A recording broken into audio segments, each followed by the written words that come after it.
pushy broad from the Bronx, New York. Follow her voice, a straight dog is nice. She's a pushy broad from the Bronx, oh yeah. Don't be surprised if you wanna listen twice. Make decisions, find the right choice. Know yourself better, find your own voice. It's okay if you need help today, cause everybody needs a little push. From the pushy broad from the Bronx, New York.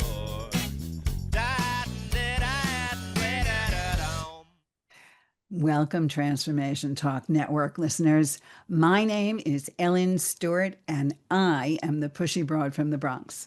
Welcome to my show, Recovery Recharged, where I share advice and support from experts in addiction, recovery, and today, life and money manifestation. I have my favorite guest on the show this morning. He was with me last time. We did some great work together, so much so that I brought him back for special news for the holidays. We're going to be talking about manifesting money, goals, and joy, and using the law of attraction to end the year strong with my friend, Andrew Kapp. If you remember, Andrew Kapp is a 3-time best-selling author, most prominently known for writing the last law of attraction book you'll ever need to read, with over 150,000 copies sold. And his follow-up titled book, Just Feel Good. And now Andrew's going to talk to you also about the brand new Law of Attraction VIP Academy. So we're going to learn how to manifest money in the new year with my friend and colleague, the Pushy Broad welcomes, Andrew Kapp. Good morning, Andrew. How are you? I'm great, Ellen. Good morning. Thank you so much for having me. Really excited to be here. It's always excited to have you. And we're talking about my favorite topic, manifesting money. I mean, my goodness, who doesn't want that? So if you're driving this morning in Seattle, listen up, because we're going to do some great manifestations that you can do while you are driving. So from the law of attraction standpoint, give us a couple of useful steps that one could consider, that if they want to improve their money situation, what do you think we should do in a new approach to the year? Give us some ideas. Yeah, well, for this, it almost sounds too simple, but the simple is the powerful. And it's really about finding clear, simple ways to feel good about money, regardless of where you are financially. And you do that by looking for abundance in any place. You look for it, and it sounds almost counterintuitive. If you have abundance in your health, if you have abundance in your relationships, if you have abundance in anything, it's your reminder that there's so much more available to you than you might realize. And then all of a sudden, like everyone, well, not everyone, but a number of people here, they're on their drive to work. That car costs money. The gas in the car costs money. All these things cost money, and maybe you don't like the price of the gas, and maybe your car's a little older than you want it to be. The fact that you had the money for all this to remind yourself for that is in and of itself reinforcing the fact that money is always on its way to you. And once you allow yourself to really realize that fact, it will feel like magic. It'll seem like magic. More experiences and more evidence will start popping into mind for you and into your actual experience that money is always on its way to you. Okay, so this idea of abundance is really good because it gets us into the idea of being fulfilled, right? Kind of cup overflowing situation.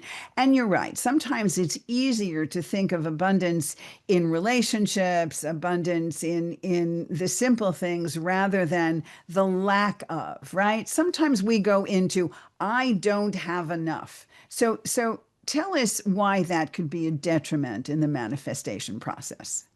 Well, part and parcel is it's a bit of a lie. Not have like if you're here, maybe you don't have as much as you want, but you've got a roof over your head, you've got food on the table, you have as much as you need, and you're at a very powerful leveraging point to get more of what you want.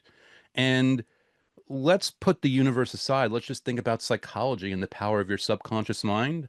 You either want to feed it the messages that are going to lead to it coming up with ways, actual physical ways of bringing more to you, or you want to go, you're not want to, but you're going to go in the opposite direction. It's a strategically sound, intelligent thing to feed it the idea and messages that you have more and that there's always on the way. And you easily do so just by thinking about every meal you've ever eaten that costs money, every bill you've ever paid that costs money, everything you that's involved in your life, whether you paid for it or someone else paid for it that cost money, that you have experienced and enjoyed and had access to. We are playing with millions of dollars every day, even if we don't see that balance in our bank account yet. You know, you're absolutely right. No one really understands what their true net worth is and how much money actually passes through our hands on a daily basis. Mhm. Your book, which helped me a great deal, The Last Law of Attraction book you'll ever need to read, there are many, many ways and exercises and money manifestations that I love. But I know that maybe you have some new manifestations and maybe you can walk us through one right now that we can all do together and say out loud. Yeah, so this is a bit of a favorite one for mine, and there's two ways of doing it. The say out loud, you'll see how it could apply. I call it the bills paid, money made method. Oh, I love that. Bills paid. Love it. Yeah. And the thing is that the old version of this, not to badmouth other law of attraction teachers, but they would say, look at the bills in front of you right now. And again, you're driving, you're not looking at the bill, but you know what money you owe for your credit card. You know that you just bought that couch or whatever it might be. It's You Christmas. Everybody's buying all kinds of things, right? Everyone's buying all kinds of things, and you know what you owe money for. And the old version of this is look at this money that you owe and say, oh, yay, money for me, because you have the thing already. And I think that's all well and good, but I think there's a more powerful way of doing this because a lot of people will look at their bills or think about their current bills, and they'll still be stressed. It'll be difficult to rationalize that this is money for them, even though they are enjoying the thing that they spent the money on. So I say, look or think about the bills that you've already paid, the bill from last month or last year or whenever. Remind yourself that you always had that money to pay that bill. And by reminding yourself that you always had that money back then, even though you could remember back then that you were stressed about having to pay this money, it lets you know that now in this moment, if you're feeling stressed about paying now, it's the same thing where a year from now, you're going to look back and realize you paid it. In anticipation of that, realize the money is on the way and the money is here just for all those bills that you've ever paid. Everything in front of you is already in the process of being paid already. And the money through your paycheck, through your direct deposit, through anything else is always continually on its way to you. That Okay. realization in and of itself is very powerful. Okay, so now let's walk us through a couple of sentences. All right. What exactly do I say? What should I be Mhm. saying this morning? I'm stressed about the money. I have to buy like presents for everybody. Where is the money going to come from? Plus, maybe I'm hosting something, I've got a party or whatever. How do I de stress about the money and Mhm. realize that it's always been here to begin with? Give us a couple of choice Yeah. manifestation sentences. I've always had bills. They've always been paid. I've always had bills. They've always been paid. Yes. The bills in front of me are no more. The bills in front of me are no different. I've always had bills. They've always been paid. Everything in front of me now is no different. That's being paid. And it sounds, there's no, it's not even like a catch sentence. It's just a simple reality. I've always had the bills and they've always been paid. And everything in front of me now is being taken care of in the same way. It didn't Okay. feel that way back then. It might not feel that way back now, but that's the way it is. The money is here. The money is coming. The money's going to keep being here. The money's going to keep coming. I'm always going to have more than enough for what I need for myself and everyone I care about. Wow. This reminds me, and I'm just going to put it in here because I love this guy as well. Ken Honda does a book called Happy Money. And he always talks about money goes out, money comes in, money goes out, money comes in, like the tide, right? And you make references to the tide and money and abundance and things like that at your feet. So if we can think about the fact that I always have money, it may go out and does good things when it goes out, and then it comes back to me. So money goes in, money comes out, and I am able to pay bills as it is in the present tense, right? Like it's already happening, correct? Hmm. It always has happened. It and always will continue to happen. It's all the same thing. It felt heavy then. It might felt heavy now. Feel heavy now. It got taken care of then. It's getting taken care of now. Okay. All right. So if you like what Andrew has to say, and he has been a real mentor in my life, Andrew, tell us where we can find you and tell us a little bit about your academy. Yeah, so very easy way to find me is andrewkapp.com, K-A-P. And that, among other few links, has a link to my new Law of Attraction VIP Academy, where I've been doing a money manifesting challenge in the group. And what we've been doing together, that we've done preset amounts, like where, okay, let me spend $1,000 today. And then not the next day, but every other day, the day after that, like the third day, I would double it, $2,000. Everyone together in community spend $2,000. And then the next day, $4,000. And here's the strategy for this if you want to do it on your own, another method. By not having new money that you're imagining every day, instead taking off days, you're reminding your psyche that even on those days where money isn't here yet, it's just around the corner in even more than I got last time. And we're having this wonderful experience in the academy where people, you could tell it's kind of breaking up the psychological scar tissue, so to speak, where they're getting used to the idea that on those days where they don't see the money yet, they feel great because there's this level of ease and confidence that it's on the way, just as what we were talking about with the bills. The money is on the way. This is reinforcing it. Obviously, that's not everything to the academy, but that's the cool monthly experience we're doing this month. And we've got another cool thing on the way next month. So when you say spend 1,000, spend 2,000, you don't expect people to go out and spend that money. You're imagining spending that money and imagining it coming back, right? I don't want to give our audience the wrong impression. So outline Yes. that for us a little bit more. Thank you for that disclaimer. That's the exact disclaimer that I give in the full instructions in the academy. This is vibrational money for your mind to process. This is never meant to come out of your real account.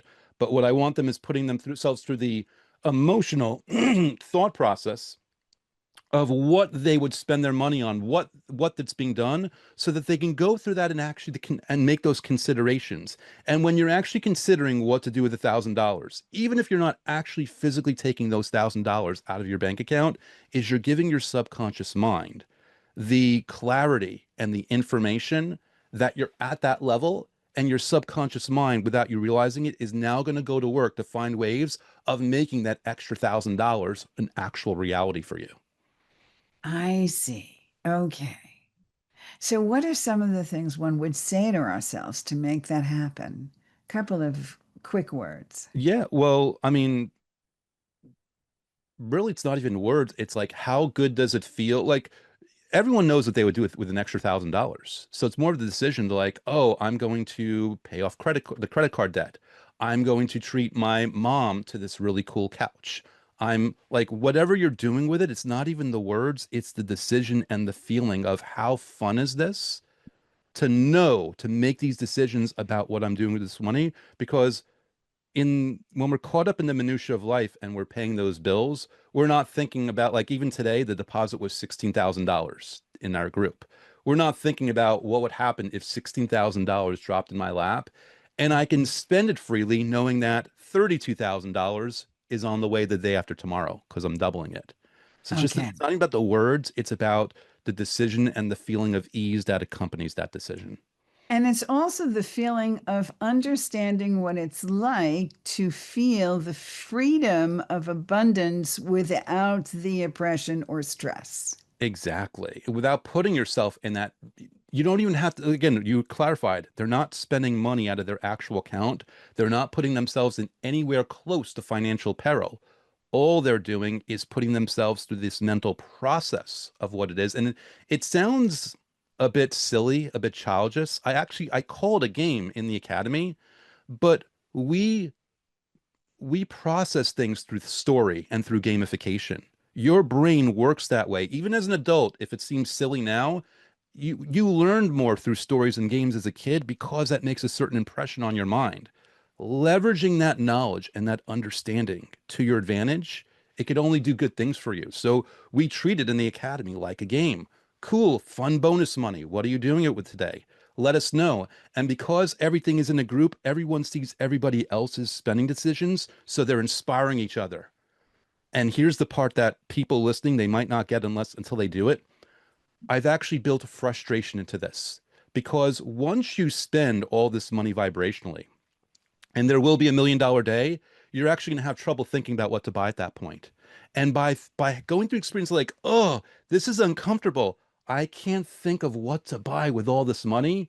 That's a very powerful message of abundance that you are sending to your subconscious mind. The actual stress of not even being able to think about what to do with all this money.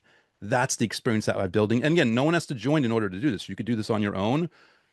Assign yourself this money every other day that's increasing more and more and more, and just put yourself through the game of experiencing this kind of joy and ease. It's like fictitiously living through the lifestyles of the rich and famous. Okay. Yes.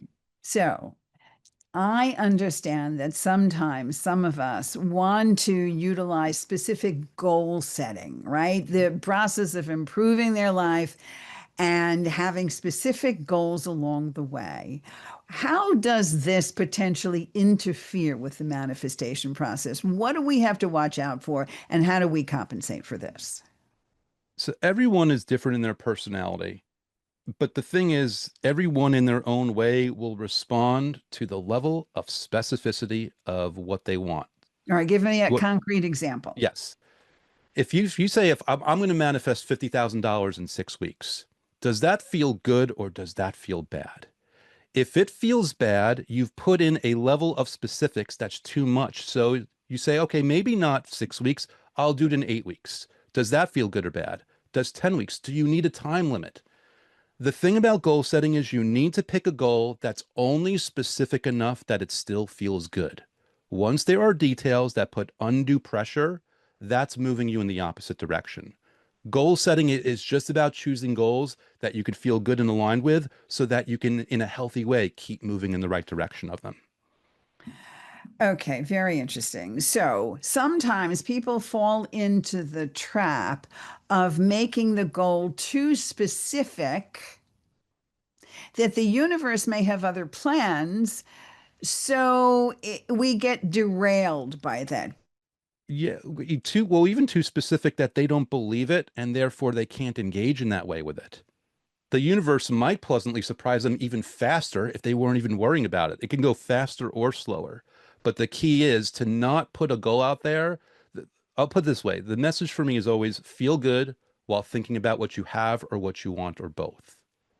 If you don't Okay. feel good about it, then you're not actually reinforcing or vibrating or attracting that. You're attracting the opposite. So just frame it in a way that feels good. And then you know for 100% certainty that you're actually on the right track. All right.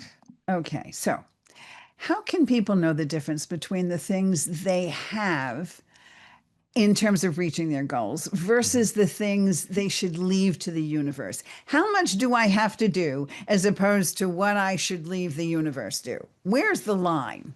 Yeah, this is how easy it is. What is within your control and what is not within your control? In other words, you want to manifest a new job. It's within your control to go on the websites and LinkedIn. It's within your control to send the cover letter and the resume. It is not within your control that the person calls back or emails back. Just worry about the things that are in your physical control and don't force the things that are out of your control. Let those parts happen. You literally know the answer of whether you can physically do it or not. And the stuff that you can't physically do, that you can't physically control or orchestrate, you've got permission now not to worry about it. You do your part, and the part you can't be that you can't do will be done for you. So one does everything in their control, everything that they're capable of doing without overstepping and without trying to control everything else that's happening around you, You correct? can't control it anyway. So you might as well reserve your energy and resources for the things that you can control. And you will be so much more potent in that way. And like you said, the universe has better plans for you. You might be going for the $90,000 position, and the universe says, actually, I have a $200,000 position, but it's going to be 4 or 5 weeks later. You're just doing your part of interviewing and sending out the resume and whatever it might be. Let the right people call you back in the right way. And then within your control, you respond in kind because that part is again within your control.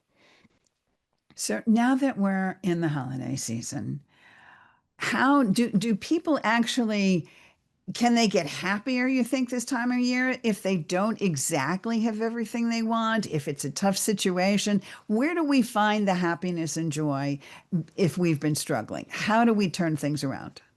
Well, first we find it in the realization that we're always going to want something.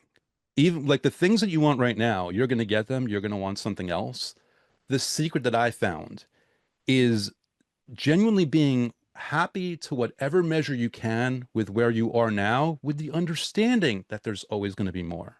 So, for example, everyone who's listening who's in their car right now, they're probably on their way to work, but there's something else that they can't wait to do that they'd rather do after work. Maybe it's watch a TV show, maybe it's see a family member, whatever it might be. The fact that you have that thing to look forward to is a blessing, is something to be grateful for. Looking forward to anything, even if you're not having it right now, that's your answer right there, that there's so many reasons and so many access points to experience happiness right now. And the real secret is if you really want to get that thing later on, you get there a lot faster and a lot easier by being happy now with what you have in the moment while you're on your way there. I think that's their biggest message in your book, Just Feel Good, right? People always say, and sometimes my clients, and turn to me and say, I'm not feeling good. There's nothing to feel good about. I'm just feeling, awful. And then what happens is it manifests more negative reality. To just simply feel good about things in the day, for the sunrise, for good weather, for snow or for no snow, or for meeting a friend, or having a good time this morning with your kids. Anything to hold on to that's positive gives you a feel good moment. Living in that feel good automatically brings other feel good things to you, right? Yes. So just feel good. And there's always things in the moment. But if you want to be stubborn and say there's nothing going on right now, then just go back in the past. Think about your best friend. Think about this time of your life. Think about your first kiss, your first crush. Think about anything that feels good in the moment that you've had the blessing to live through in your life. And it will feel good right now in this moment and invite a lot more for you. So, do you have something special? We have, maybe a minute or two left. I want you to just mention your academy again, and then maybe talk about a quick holiday themed manifestation for all of us. Yeah, absolutely. And what we're actually doing in the academy, again, you can check it out in andrewkapp.com, is I'm having everyone post images that they're going by houses where they see holiday decorations. And by having it all throughout the academy, people can scroll through and like whenever I see a Santa Claus, I'm going to use that as a cue to feel grateful for something from my past. When I see a reindeer, that's going to be something to let me think of something grateful for in my present. When I see Christmas lights, something grateful for from the future that's on its way here. You could do that same thing where you are when you're walking around or driving through, well, walking around, you want to be safe on the road. Walk around your neighborhood and you see all the decorations. Assign different Christmas decorations as cues, as indicators to think about different things to be grateful for. You're leveraging the environment around you to give you excuses to feel good that will enhance your vibration, enhance your mood, and make you just feel so much better. And again, if only you could realize by finding these ways of feeling gratitude, if only you could realize the psychological and energetic benefit that you are giving yourself in this very simple, very user-friendly process. It really does change your brain. It really does rewire your spirits. Please take about 30 seconds and give us a message to going forward for the new year and how we can go through and really do this manifestation in a very happy, healthy way. Yeah, everyone listening to this is coming from different points. Some people are more hopeful than others. Regardless of where you are, if you're listening to this, trust me when I say that if you just take 5 minutes out per day to focus on gratitude for things in your life, things you've had, things that you are having right now, on the worst case scenario, you are giving yourself the gift of a 5 minute break from your usual troubles and concerns. So no matter what, it's a win. But either way, who knows where it might take you. Fantastic, Andrew. Thank you so much. Happy holidays to everybody. Happy New Year. We'll see you in 2026. This is the Pushy Broad saying thanks for listening, and we'll see you next time. This is Ellen Stewart, the Pushy Broad from the Bronx, saying thanks for listening, and remember, everybody needs a little push. From the pushy broad from the Bronx, New